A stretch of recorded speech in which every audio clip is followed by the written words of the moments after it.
নমস্কার বন্ধুরা, আজকের এই ভিডিওতে আমরা ব্যান্ডেল শহরটা ঘুরে দেখব। আমরা ব্যান্ডেলের নাম অনেকেই জানি, ব্যান্ডেলের কয়েকটি দর্শনীয় স্থানের নামও হয়তো শুনেছেন। আজকে আমি ব্যান্ডেলে 3টি দর্শনীয় জায়গা দেখাবো, যেগুলো আপনারা অতি সহজেই যেতে পারেন, আবার একদিনে ইচ্ছে হলে ঘুরে ফিরে আসতে পারেন। আপনাদের জন্য এই ভিডিওটা হতে চলেছে একটা ওয়ান্ডারফুল ভিডিও। তার আগে বলি, ভিডিওটা সম্পূর্ণ দেখবেন, না হলে কিন্তু অনেক তথ্য মিস করে যাবেন। তাহলে চলুন শুরু করি আজকের নিবেদন হুগলির ব্যান্ডেল ট্রিপ। সবার আগে বলি ব্যান্ডেল কিভাবে পৌঁছাবেন। হাওড়া থেকে প্রচুর ব্যান্ডেল লোকাল আছে, আবার শিয়ালদা থেকেও ব্যান্ডেলে যাওয়ার সরাসরি ট্রেন যেমন পাবেন, তেমনি শিয়ালদা থেকে নৈহাটি গিয়ে নৈহাটি থেকে ব্যান্ডেলগামী ট্রেনও পেয়ে যাবেন। হাওড়া থেকে ব্যান্ডেল যাওয়ার টিকিট মূল্য মাত্র 10 টাকা, আর শিয়ালদা থেকে ব্যান্ডেলের যাওয়ার টিকিট মূল্য 15 টাকা। আবার শিয়ালদা থেকে যদি কোনো এক্সপ্রেস ট্রেন ধরেন তাহলে তার মূল্য হবে 30 টাকা। Hello friends, good morning. আজকে আমাদের ভিডিওটা শুরু হচ্ছে হাওড়া স্টেশন থেকে। এখন বাজে সকাল 9:05, আর আমরা যাব ব্যান্ডেল। তো ব্যান্ডেল লোকাল ধরবো, আর ব্যান্ডেল লোকাল দিয়েছে 5 নম্বরে। 9:25-এর ব্যান্ডেল লোকাল ধরবো, যেটা ছাড়বে 5 নম্বর প্ল্যাটফর্ম থেকে। তো চলুন ট্রেনে আমরা উঠে পড়ি। ডিসপ্লে বোর্ডে কিন্তু দিয়ে দিয়েছে, তাই আগে উঠি, নাহলে সিট পাবো না। ডিসপ্লে বোর্ডটা দেখিয়ে দিই যে ব্যান্ডেল লোকাল 5 নম্বর থেকে ছাড়ছে। আমরা 9:25-এর ব্যান্ডেল লোকালটা ধরেছিলাম, আর একদম রাইট টাইমে ট্রেনটা ছেড়ে দিয়েছে। সানডেতে কিন্তু বেরিয়ে খুব মজা আছে। সানডেতে ট্রেনগুলো ফাঁকা থাকে, বেশ ফাঁকা পেলাম। জানি না যে ব্যান্ডেল লোকাল আমি এইভাবে কোনোদিন জার্নি করিনি, তো ফাঁকা থাকে কি ভিড় থাকে জানি না, তবে সানডেতে বেরিয়ে দেখছি বেশ ফাঁকা। তো ফাঁকায় ফাঁকায় যাচ্ছি, আর সিটে এরকম করে বসে আরামসে। আমরা আজকে এইটার জন্য আজকে আমরা লেট হয়ে গেছি। আমাদের 8টার সময় কেষ্টপুরে দাঁড়ানোর কথা ছিল, যে আমরা 8টার সময় বেরোবো, সবাই এক জায়গায় মিট করব। আর ওইটা কখন আসলো জানেন বন্ধুরা? ওটা আসলো 8:30টার সময়, পুরো আধা ঘন্টা লেট। মানে আমরা যখন 8টার সময় পৌঁছে গেছি, ও ঘুম থেকে উঠলো তখন। আমরা পৌঁছে গেছি ব্যান্ডেল, আর এই হলো ব্যান্ডেল স্টেশন। এর বাইরে থেকে ধরবো টোটো, আপনারা অটো ধরতে পারেন। ব্যান্ডেলে নেমে যেটার কথা মনে পড়ে আগে, সেটা হলো ব্যান্ডেল চার্চ। ব্যান্ডেল চার্চে ঢোকার কোনো মূল্য লাগে না। তো ব্যান্ডেল চার্চে আমরা এসে গেছি, আর গেটের সামনে দেখতে পাচ্ছেন এরকম ছোট স্টল বসেছে, আর আমরা গেট দিয়ে ভেতরে প্রবেশ করলাম। ব্যান্ডেল চার্চ একটি ইতিহাস বহন করে চলেছে। 1737 খ্রিস্টাব্দে সপ্তগ্রামে বসতি স্থাপনের প্রায় সঙ্গে সঙ্গে মিশনারিগণও আসেন। হুগলি শহর পত্তনের কিছুদিন পর কতিপয় উৎসাহী মিশনারি ধর্মপ্রচারে ব্রতী হন। হুগলি শহরের উত্তরে ব্যান্ডেল নামক গ্রামে তারা নিজেদের প্রধান ধর্মকেন্দ্র স্থাপন করেন। তাদের পরিশ্রম ধীরে ধীরে সফলতার পথে অগ্রসর হয়। এদেশীয় ব্যক্তিরা ক্রমে ক্রমে খ্রিস্ট ধর্মে বিশ্বাসী হন এবং অনেকে এ ধর্ম গ্রহণ করেন। এই পরিবেশে 1599 খ্রিস্টাব্দের এক শুভ মুহূর্তে নির্মিত হল ঐতিহাসিক ব্যান্ডেল গির্জা বা ব্যান্ডেল চার্চ। মহাকালের বড় ঝড় ঝঞ্ঝা উপেক্ষা করে ভাগীরথী বক্ষে অতীতের সাক্ষী হয়ে আজও সে মাথা তুলে দাঁড়িয়ে আছে। 1632 খ্রিস্টাব্দে সম্রাট শাহজাহান কর্তৃক ব্যান্ডেল আক্রমণ ও হুগলি শহর ধ্বংস এবং মৃত্যুর হাত থেকে ফাদার মোয়াম দ্য ক্রুশের অলৌকিক পরিত্রাণ এবং সম্রাট শাহজাহান কর্তৃক ব্যান্ডেল গির্জাকে 777 বিঘা জমি দান প্রভৃতি নানা প্রকার বিস্ময়কর ঘটনা ব্যান্ডেল গির্জার ইতিহাস নামক পুস্তক হতে পাঠ করতে পারেন। ব্যান্ডেল চার্চের পুরো নাম হলো basilica of the Holi. Bandel চার্চের ভেতরে ঢোকার জন্য কিন্তু ক্যামেরা অ্যালাউ নেই। আপনারা জোর করে ভিডিও করতে যাবেন না। প্রার্থনা কক্ষে একটু বসে আপনারা প্রার্থনা করতে পারেন, দেখবেন মনে প্রচুর শান্তি পাবেন। আপনারা উপরে উঠে এলে দেখতে পারবেন এই চার্চের মাথা, আর এখানে একটা ঘড়ি রয়েছে। আর দেখতে পাচ্ছেন যে অনেকেই মোমবাতি জ্বালিয়েছে। আপনারা এই মোমবাতিগুলো পাবেন গেটের বাইরে অনেকগুলো দোকান থেকে। ওখান থেকে মোমবাতি বা ফুল এনে প্রভু যিশুকে আপনারা শ্রদ্ধা নিবেদন করতে পারেন। ব্যান্ডেল চার্চে একদম টপে উঠেছি আমরা, আর এখানে উঠে এই দিকে দৃশ্যটা খুব সুন্দর লাগছে। এই গির্জার তো চার্চের তো অসম্ভব সুন্দর একটা ভিউ আছে, সেই সাথে কিন্তু আমাদের পিছনে একটা দারুণ সুন্দর একটা ভিউ আছে। ওই যে পিছনে জুবিলি ব্রিজ রয়েছে, আর রয়েছে হুগলি ঘাট, আর ওর পাশে হচ্ছে নৈহাটি। হ্যাঁ, আর ওই পারটা হচ্ছে নৈহাটি। তো এত সুন্দর একটা ভিউ, আর পুরো মানে চার্চটাও এখান থেকে দেখা যাচ্ছে, ভীষণ ভালো লাগছে। তো আপনারা চলে আসুন, এখন তো ছুটি পড়ে গেছে, বাচ্চাদের স্কুলের পরীক্ষাও শেষ হয়ে গেছে। তো আপনারা কলকাতা এত কাছে একটা জায়গা, সুন্দর একটা জায়গা, তো একদিনের জন্য চলে আসতেই পারেন। তো চলে আসুন, খুব ভালো লাগবে। বন্ধুরা, চার্চের উপর থেকে পুরো চার্চের ভিউটা ঠিক এই রকম আসে, খুব সুন্দর দেখতে লাগছিল।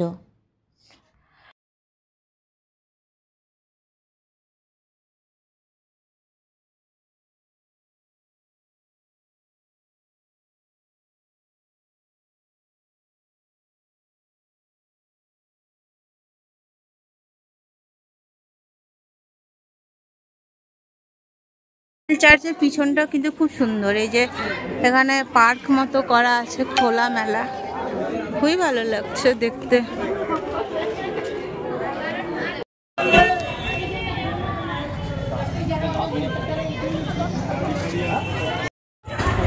চার্চের এই পিছন দিক দিয়ে আমরা এখন যাচ্ছি। এদিকে প্রচুর দোকান আছে, তোমাদের কিছু মন চাইলে কিনতে পারো। আর মোমবাতি, এই যে মোমবাতি এই গির্জাতে দেওয়ার জন্য।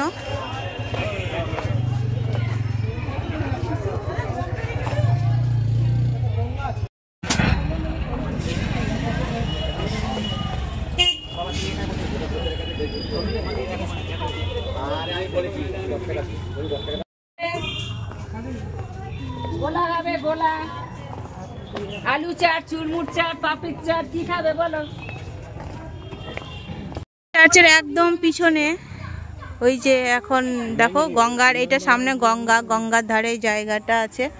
এমনি তোমরা আসতে পারো, এখানে মেলা বসে 25শে ডিসেম্বরের আগেই মেলা বসে যাবে। এবার আপনাদের নিয়ে যাব লাহিড়ী বাবার আশ্রম বা আধারালয়।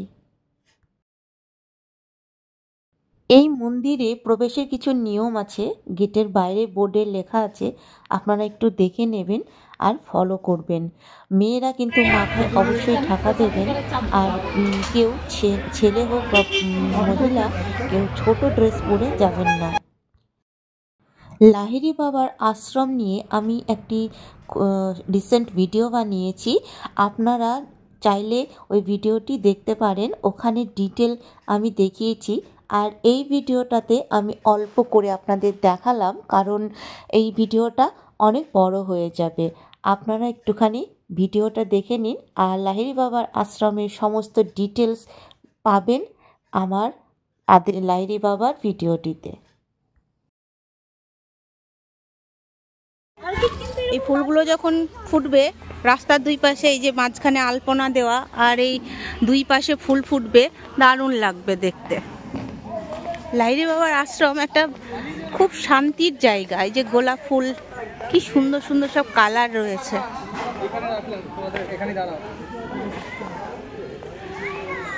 এটা কি গাছ? আম গাছে এরকম একটা পরজীবী গাছ, তার মধ্যে আবার ফুল ফুটেছে, বাহ। আর সামনেই রয়েছে মা জগদ্ধাত্রী না মা দুর্গা। আর মায়ের মূর্তিটা মাটির নয় মনে হচ্ছে, দেখে মনে হচ্ছে কোনো ধাতব কিছু তৈরি। মায়ের মূর্তিটা অপূর্ব সুন্দর। এই সময় কিন্তু কোথাও বেরিয়ে খুব মজা। দেখুন বন্ধুরা কি সুন্দর বাচ্চা দুটো কল, এটাকে আমরা বলতাম টিউবওয়েল থেকে যে পাম্প করে জল বেরোয় সেটাই আর কি। আর কুকুরটাকে বোধহয় স্নান করাচ্ছে, খুব সুন্দর দৃশ্য।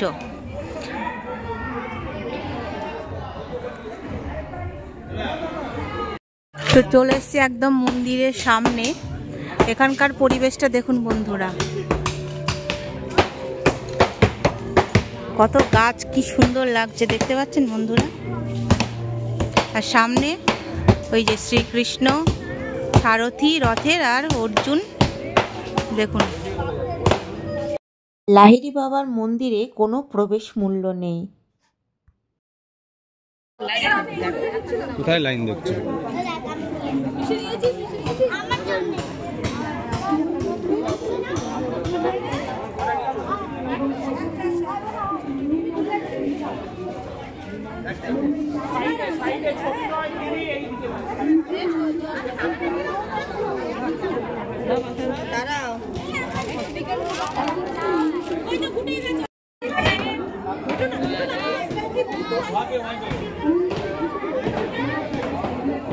এই দিকটা দিয়ে মন্দিরে ঢোকা যায়, কিন্তু ক্যামেরা অ্যালাউ নেই। এদিকে ক্যামেরা একদমই চালু করতে দেবে না। কৃষ্ণ ঠাকুর দেখেছিস? কালী দুর্গা।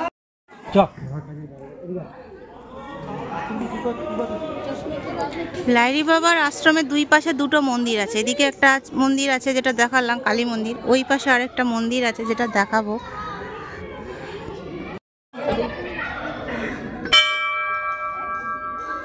রয়েছে রাম লক্ষ্মণ সীতা।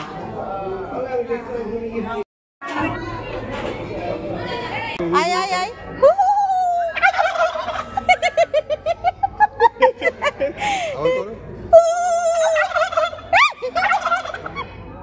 এই নকল করছে। হ্যাঁ, কাছাকাছি আছে। আয় আয় আয় আয়, এটা কি হচ্ছে? আমি আওয়াজ করলে মন্দিরটা দর্শন করে নিলাম, কারণ 12টার মধ্যে মন্দির বন্ধ হয়ে যাবে। আর আমাদের কুপন কাটা আছে ভোগের জন্য, 80 টাকা করে ভেজ থালি। তো আমরা খাবো এখানে। আর একটু ঘুরে নিই, আশেপাশে অনেক কিছু এখনো দেখার রয়েছে। এখানে দেখো একটা মসজিদ করা হয়েছে। এই মসজিদে কিন্তু আমাদের হিন্দু ঠাকুর মশাই পুজো করেন, ধূপধুনো দেন সকাল সন্ধ্যা।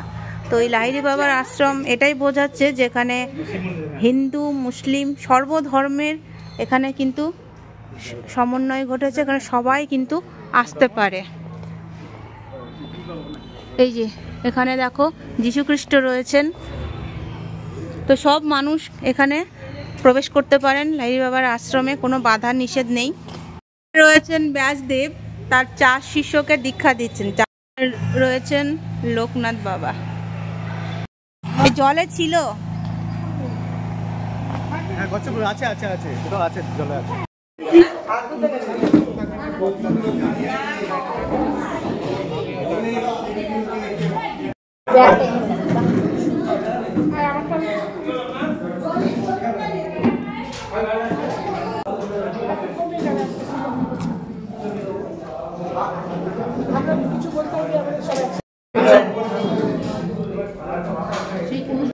এখন আমরা এসেছি দেবানন্দপুর। দেবানন্দপুরে শরৎচন্দ্রের জন্মগ্রহণ করেছিলেন, সেই দেবানন্দপুর এসেছি। আর শরৎচন্দ্রের জন্মভিটা চলো দেখায়। সাহিত্যাচার্য শরৎচন্দ্রের বৈঠকখানা গৃহ।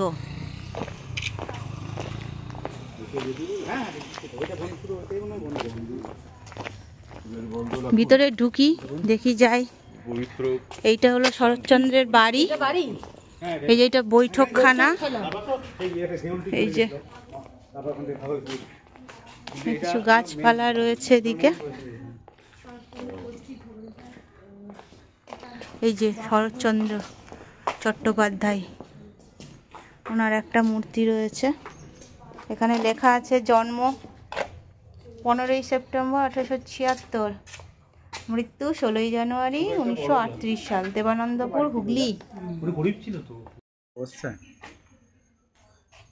উই ধরে গেছে সেইগুলো, দরজাগুলো একটু যদি সরকারের তরফ থেকে যত্ন করা হয় একটু। এই যে উপরে টালি দেওয়া, শরৎচন্দ্র চট্টোপাধ্যায়ের বাড়ি।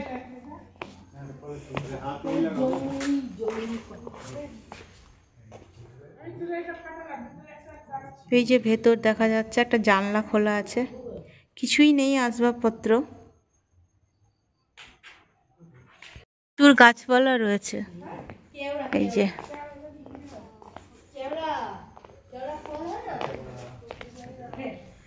আমাদের কত মহান একজন মানুষের জন্মস্থান। এদিকে কোলাপসেবল গেট রয়েছে, জানি না এদিকে যাওয়া যায় কি না, একদম ভগ্ন দশা অবস্থায় রয়েছে।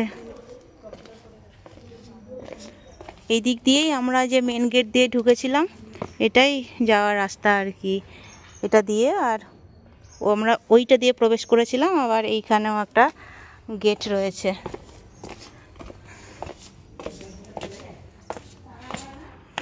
আর ওই দিকে রয়েছে টয়লেট। টয়লেটের অবস্থা খারাপ, ভাঙাচোরা, এখানে কেউ থাকে না বোঝাই যাচ্ছে। এই যে একটু যত্ন করলে আমার মনে হয় এটা একটা সুন্দর জায়গা হতো, এ যদি মিউজিয়াম টাইপের করা যেত। ঘর পুরো অন্ধকার। এই যে এখানে একটা মহান মানুষের জন্ম হয়েছে, ভাবতেই কেমন লাগছে সেই জায়গায় দাঁড়িয়ে, সেই ভিটায় দাঁড়িয়ে। এটা হলো শরৎচন্দ্রের স্মৃতি মন্দির পাঠাগার।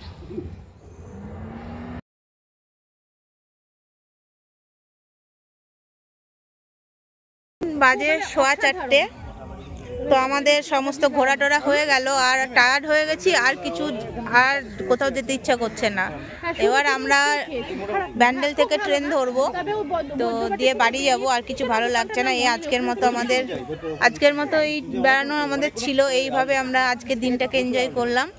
তো বন্ধুরা, যদি ভিডিওটা ভালো লাগে, আমাদের মস্তি ভালো লাগে, তাহলে আমার চ্যানেলটাকে সাবস্ক্রাইব করে রেখো। কারণ আবার একটা কোনো এইভাবে আমরা কোনো জায়গায় বেরিয়ে পড়বো, যে কোনো দিন যখন পাবো সময়, আর এইভাবে আমরা এনজয় করবো। তো আজকের মতো টাটা বন্ধুরা, দেখা হচ্ছে আবার পরের ভিডিও। আর হ্যাঁ, আমি কিন্তু তাড়াতাড়ি একটু ভালো জায়গায় বেড়াতে যাচ্ছি, আর সেখানকার খুব ভালো ভালো ভিডিও তোমরা পাবে, সেই জন্য আমার চ্যানেলটাকে সাবস্ক্রাইব করে রেখো। তো চলো বন্ধু, আজকের মতো টাটা। এখানে হচ্ছে